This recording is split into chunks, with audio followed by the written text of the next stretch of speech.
Да си пусна микрофона. Така. И сега тук ти показвам нещо. Чакай да си пусна видеото. Чуваш ли?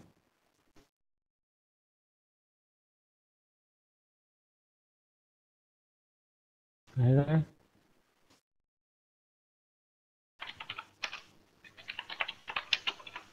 Чуваш ли, не чуваш ли?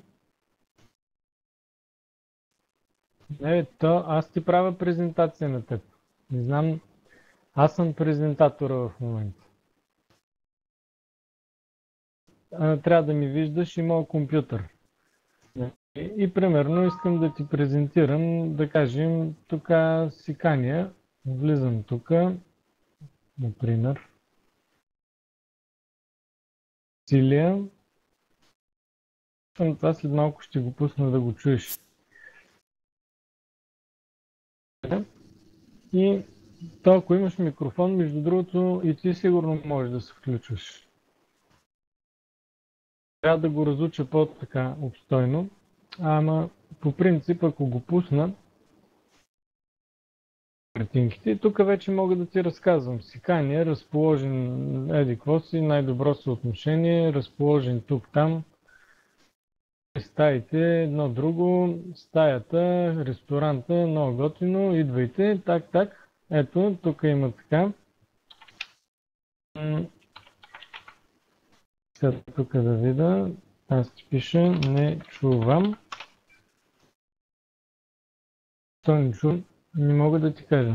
Не знам ти говориш ли, не говориш ли. Да разгледам нещо в настройките. Така, сега аз не съм го довършил целия. Между другото, тук може от конференс, а не от voice. Обаче би трябвало да се пуснат.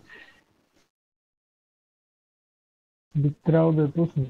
Да чувам, ако говориш. Не знам. Сигурно не е направено за конференция, ми само за такова, макар че пише и конференс нещо. И така, я да видя в чата какво ми пише. Имаме ли мутен на микрофона? Да, ако ми виждаш тук, като си натиснеш върху микрофона и ти я виж на Voice over... Аз не знам клиентския как е. Виж при мен сега тук на Voice over IP. По принцип, по подразбиране микрофона ми е тук. Ми се изключва. Но това пък ти не го виждаш такова. Малко по-нагоре над чата. Не знам, гледай някакси си включиш слушалки. Виждаш ли тази конзолката за чата? Не виждаш ли само картината?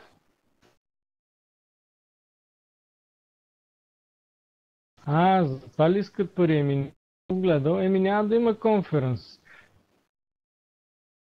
Добре, чакай сега да го направя и ще го изпратя, ще го конвертирам в AVI, ще го пусна да го видиш. И примерно, ето, свършваме тук митинга. Айде, край на тестовете, да видим какво ще стане. Ще като много дълги стават тежи пък после.